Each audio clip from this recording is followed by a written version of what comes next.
the envelope was the wrong color.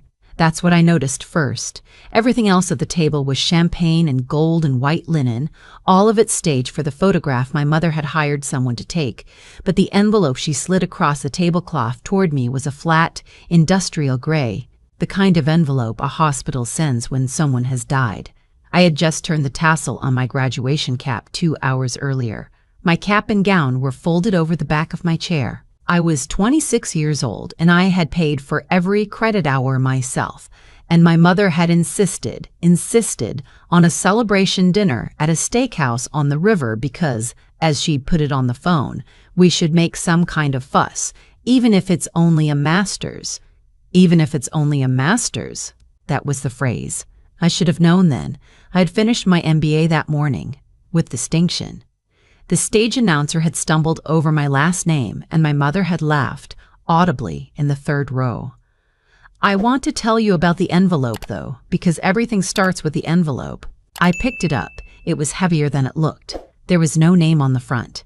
My father, who hadn't said a full sentence to me since I'd sat down, was staring at his water glass like it was a quiz he hadn't studied for. My older sister, the perfect one, had her phone propped against the salt shaker, the camera already aimed at my face. She'd done that earlier too, when the appetizers came. I thought she was filming her plate for the food blog she was always threatening to start. She was not filming her plate. "Open it, sweetheart," my mother said. Her voice had the bright, brittle quality of someone announcing a raffle winner. "Your father and I have been talking about this for a long time. We thought tonight was the right night." My grandmother was the only person at the table who looked uncomfortable.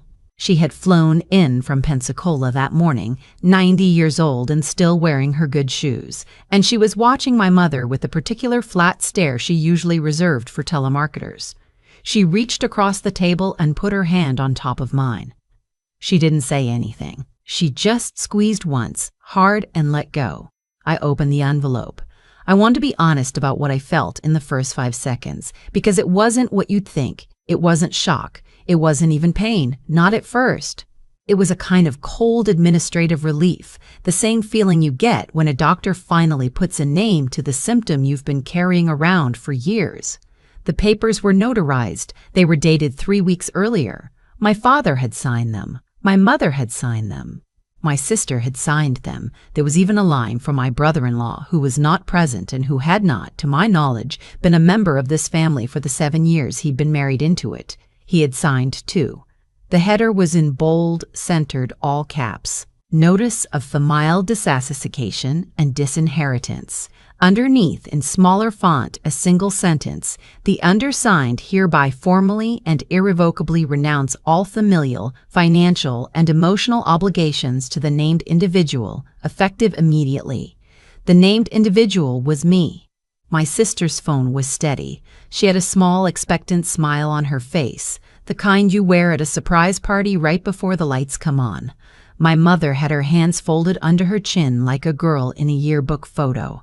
My father was still staring at the water glass. "We thought it would be cleaner this way," my mother said. "More mature.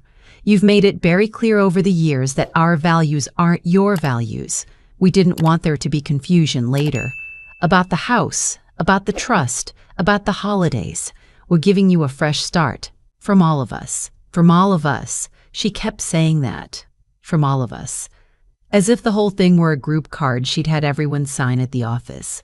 I want to tell you what I did, but first I have to tell you about the 4 years before this dinner, or none of it makes sense. I had been the family disappointment since I was 15. I won't bore you with the whole inventory, but the highlight reel goes like this. I was the one who got into the state school instead of the private one. I was the one who studied logistics instead of the private one. I was the one who studied logistics instead of medicine, finance, or law. I was the one who, at 22, told my mother I wasn't going to marry the son of her bridge partner, even though she had already booked the venue. I was the one who moved out of the family compound in the suburbs of Charleston and rented a studio above a dry cleaner in a part of the city my father called, with a straight face, the wrong side of every river. My sister, 3 years older, had done all of it correctly, the right school, the right husband, the right specialty. She was a pediatric dentist, which my mother described to strangers in a tone usually reserved for canonized saints. She lived in a 4-bedroom on the same street as my parents. She drove the right car. She had 2 children with the right names, and she had begun, in the last year, to bring those children into conversations about me as if they were exhibits at a trial. "I don't want my kids to think this is what success looks like," she'd said at Easter, gesturing at my outfit, which was a perfectly normal navy blazer.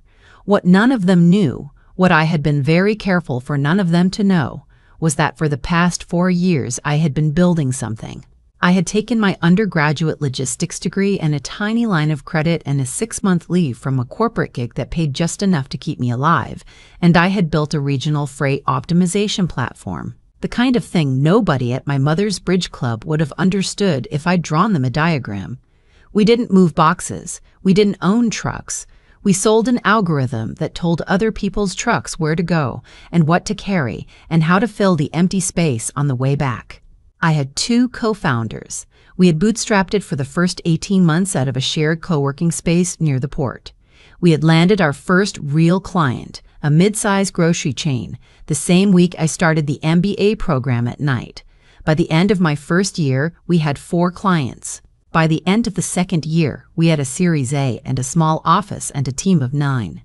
By the start of my final semester, we were the back-end logistics partner for a regional retailer you have heard of, even if you've never thought about how the lettuce gets to the store. 6 weeks before my graduation, we had been acquired. Not in the way you read about in the headlines. We weren't a unicorn. The acquisition was a strategic one, a quiet deal between us and a publicly traded supply chain company headquartered in Atlanta. The check was real, but more importantly, the role was real. As part of the deal, I had been named Senior Vice President of Network Strategy for the parent company, with my own division, my own P&L, and a seat on the executive committee. The press release had gone out the previous Monday. It had been picked up in a small way by 2 industry trade publications and the business section of the Charleston paper. My family, who as far as I could tell did not read the business section of anything, had not seen it. I had not told them. I had not told them because 3 years earlier, when I had first mentioned that I was working on something with 2 friends, my mother had laughed at the dinner table and said, in front of my father and my sister and my sister's husband, "Oh, sweetheart, you're not the type." And then she had passed the rolls. And I had decided, in that exact second, with the rolls in my hand, that the next time my family heard about my work, it would not be from me. So I sat at that steakhouse on the river with my master's degree 2 hours old and an executive title 1 week old and my sister's phone trained on my face, and I read the disownment papers all the way through. I read the legal language. I read the notary stamp. I read the line where my own name had been printed, my full legal name, and I noticed they had spelled my middle name wrong. They had been my parents for 26 years, and they had spelled my middle name wrong on the document terminating their parenthood. I started laughing. I want to be clear about what kind of laugh it was. It wasn't hysterical. It wasn't angry. It was the laugh you laugh when you walk out of a long, bad meeting and realize the person you were trying to please was never going to be pleased. My sister's smile faltered. The phone dipped half an inch. "Honey," my mother said, "this is a serious moment." "I know," I said. I was still laughing a little. I had to wipe my eye with the back of my hand. "I know it is. I'm sorry. Could I have a pen?" That threw her. She blinked at me. "A pen? To sign," I said. "I want to sign," I said. "I want to sign. I want to make it official. From all of us," you said. "I want my signature on it too." My father looked up from the water glass for the first time. He had the expression of a man who has been told the elevator he is in is about to drop. My grandmother very softly said, "Oh, good Lord." The waiter came over with a pen. He was a kid, 20 maybe, with a name tag that said Caleb. He had clearly heard everything. He set the pen down next to my plate without saying a word and walked away faster than waiters usually walk. I signed it. Right there. I signed my full legal name with my middle name spelled correctly in the witness line at the bottom of the second page. I dated it. I slid the paper back to the center of the table on top of the breadbasket. "There," I said.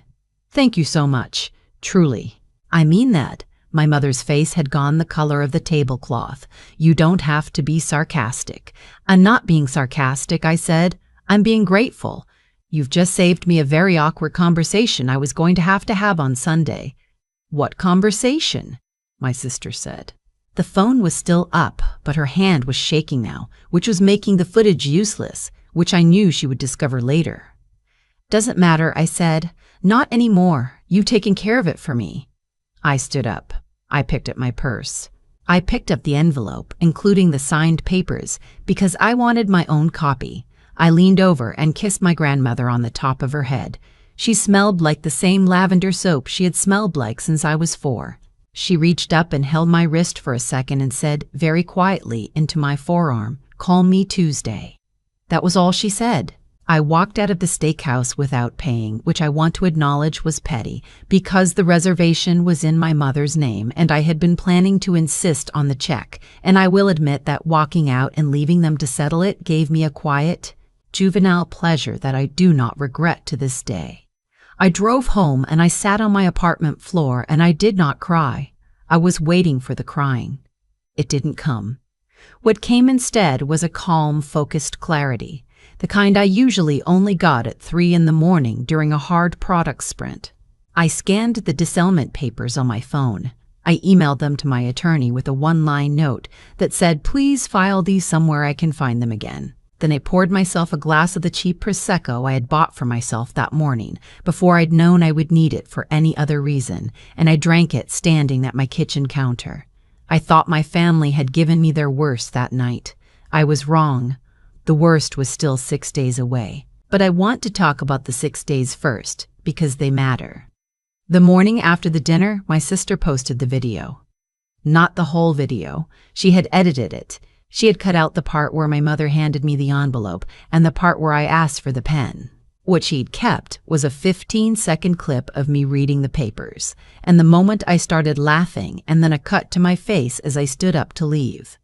She had captioned it, "When you finally cut a toxic family member loose. Sometimes love is a boundary." She had set it to a sad piano cover of a pop song. It got 40,000 views in a day.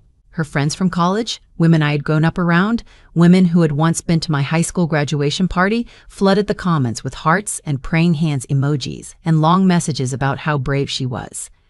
3 of them tagged me by name as the toxic family member. I screenshot all of it.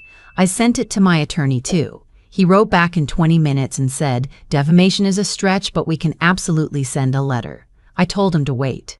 The second day, my mother called me 11 times. The first 3 calls were apologies. The next 3 were explanations. The next 3 were demands. The last 2 were threats. She left voicemails on all of them, which I want to point out was generous of her, evidentiarily speaking. The third day, my father sent me a single email. The subject line was practical matters. The body was a list of items in their house that he wanted me to come pick up by the end of the month, or he would, quote, donate them. The list included a quilt my grandmother had made for me when I was 8, 3 boxes of my college textbooks, and a small painting I had bought myself in Charleston when I was 19 with my first paycheck. I forwarded that one to my attorney too. He wrote back, "Now we have a letter." The 4th day, my brother-in-law messaged me on a platform I didn't even know he had my handle on. He said, "I want you to know I signed because she made me. I'm sorry. Please don't tell her I said this." I did not respond. I did, however, save the message. The 5th day, my grandmother called. She said, "I am 90 years old and I have known your mother her whole life, and I am telling you something now, and I want you to listen." I said, "Yes, ma'am." She said, "That woman has been jealous of you since you were 11. I don't know why. I never figured it out, but I know it when I see it, and I have seen it in her since you were 11. Don't you dare let her take this week from you. You hear me?" I said, "Yes, ma'am." She said, "Good. I'm sending you a check. Don't argue." I said, "Yes, ma'am." She hung up. The 6th day was Friday. On Friday morning, I was scheduled to give the keynote at the Regional Supply Chain Conference in downtown Charleston. The conference was hosted every year by the Charleston Chamber of Commerce in partnership with the parent company that had just acquired us. It was the largest business event in the city. 900 attendees. The mayor opened it. The governor's deputy did the keynote on the second day. I was the keynote on day one. I was being introduced to the industry, formally in my new role. The CEO of the parent company, a woman in her 50s who had become a real mentor to me over the previous 9 months of due diligence, was flying in from Atlanta to do the introduction. She had asked me, 2 weeks earlier, who I wanted in the front row. I had given her a list of 4 people: my 2 co-founders, my attorney, my grandmother. I had not put my parents on the list. I had not put my sister on the list. I had not at any point told any of them that the conference was happening. But Charleston is a small city, in the way that all cities are small if you live in them long enough. And the Chamber of Commerce, the week before the event, had sent out its standard invitation list, premium tickets, $200 a head. The email had gone, among other places, to every local business of a certain size, including the dental practice my sister co-owned with 2 partners. She had bought tickets, for her and for my mother and for my father. She had bought them, I would later learn, because the email had said the keynote was a rising voice in regional logistics, and she thought it would be a useful networking event. She had not read the speaker name. She had not, evidently, recognized my name on the email when she had glanced at it. I want you to understand that I did not know they were going to be there. I had not planned this.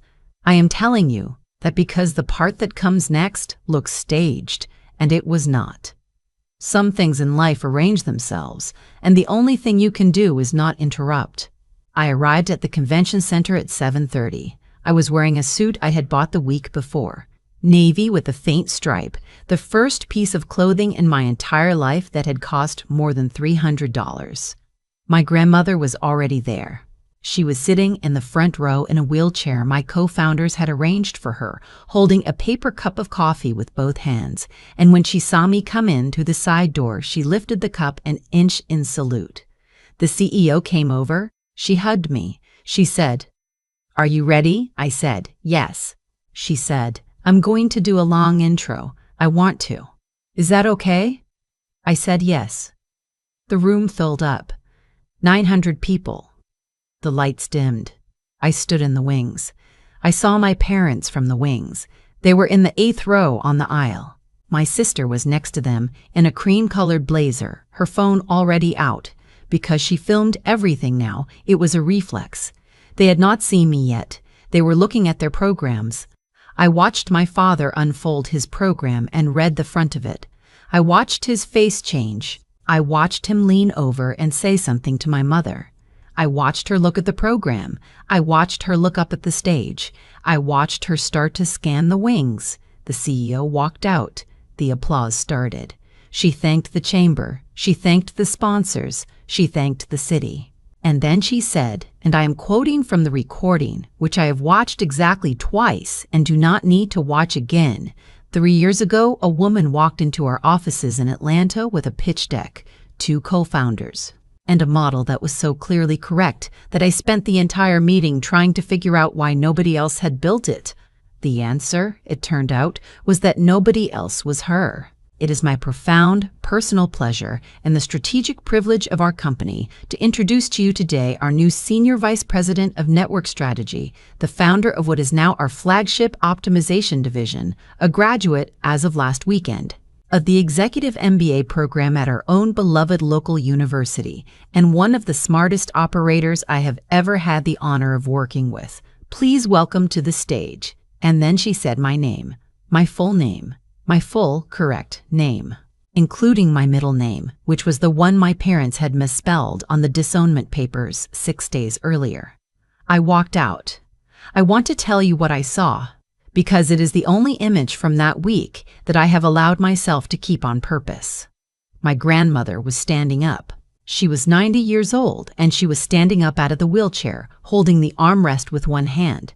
And she was clapping with her free hand against her own thigh because she could not get her hands together.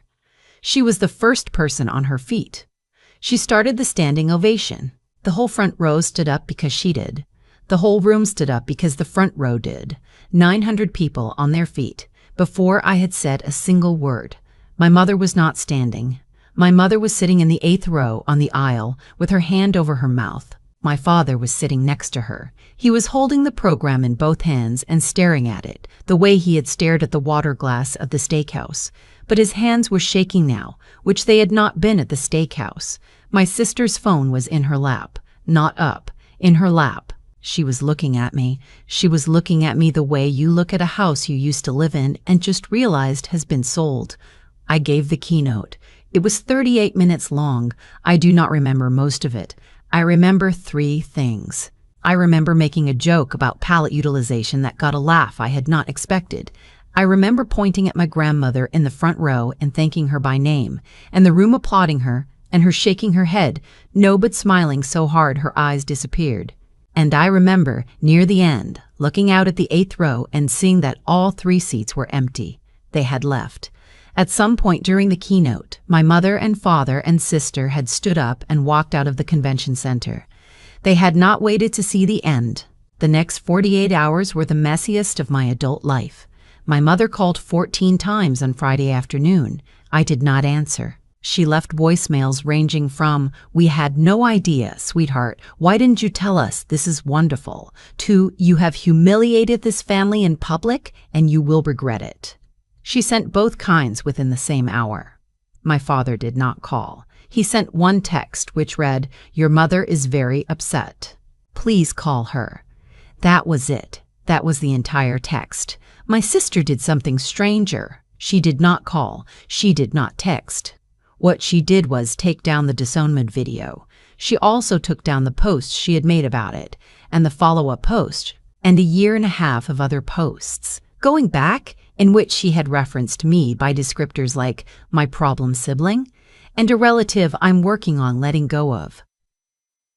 She scrubbed her entire feed. She did this on Friday night between 8 and 10 p.m., which I know because 3 different friends sent me before and after screenshots within 20 minutes of each other. By Saturday morning, half the women who had commented "praying for you" on the original disownment video had unfollowed her. Charleston, as I said, is a small city. The supply chain conference was, by Saturday, the most discussed business event in town. My sister's friends had been at the conference. Their husbands had been at the conference. The dentist who shared her practice had been at the conference. They had all watched the CEO of a publicly traded company stand on a stage and call my name. And then, 3 days later, they had remembered the video my sister had captioned, "Sometimes love is a boundary," and they had done the math. On Saturday afternoon, my brother-in-law called me. Not messaged. Called. He said, "I want you to know I'm leaving her." I said, "That's between you and her." He said, "I just wanted you to know." I said, "Okay." I hung up. I do not know if he actually left her. I have not asked. On Sunday, my mother showed up at my apartment. She had a casserole dish. She was wearing the pearls. She was crying, although I noticed, with the small cold part of myself that notices things, that her mascara had not run. She said, "I think we need to talk about Friday. I think there's been a misunderstanding." I did not let her in.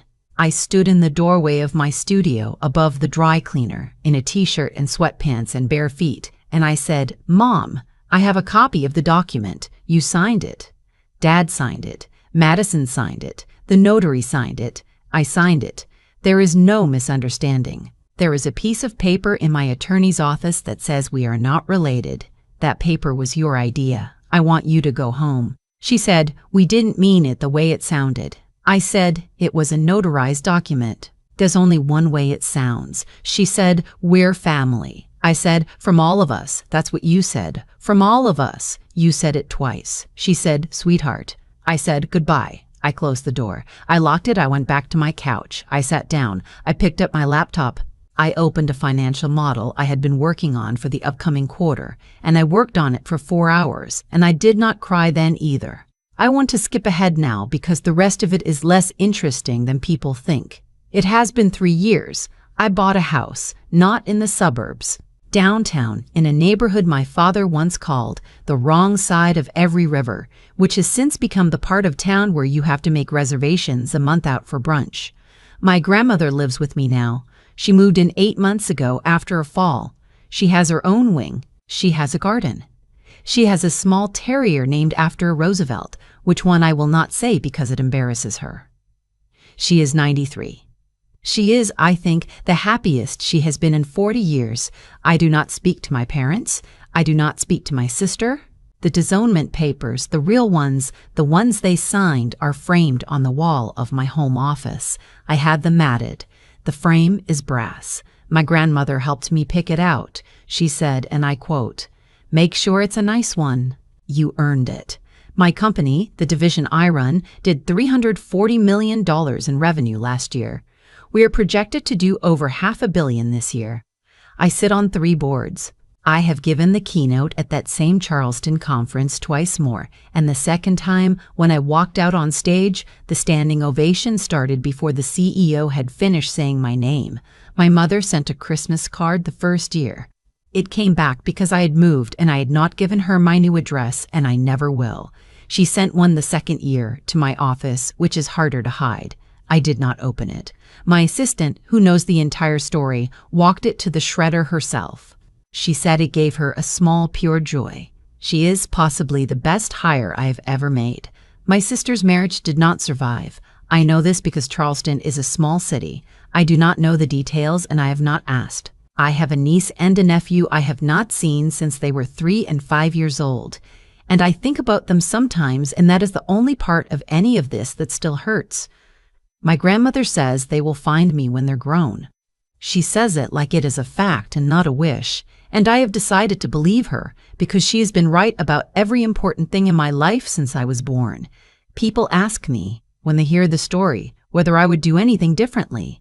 They mean, I think, would I forgive? Would I reach out? Would I take the call? The answer is no. I want to be honest about why, because I think the honest answer is the useful one. The answer is not that I am angry. The answer is not that I am bitter. The answer is that my parents, on a Saturday in May 3 years ago, in front of a waiter and a grandmother and a sister with a phone, told me in writing exactly who they were, and then they signed it, and then they had it notarized. And then they handed it to me, on the day I had paid for myself to graduate, as a gift. A gift, my mother said, of clarity. And I have decided, after some thought, that I am going to take her at her word. It was the most useful thing she ever gave me. I have thought about that gray envelope for 3 years now, and I still come back to the same conclusion every time. My mother did not destroy me that night. My mother revealed me to myself. There is a difference, and the difference is the entire lesson. The thing nobody tells you about being the family disappointment is that the role is a kind of armor. As long as I was the one being judged, I was also the one being underestimated.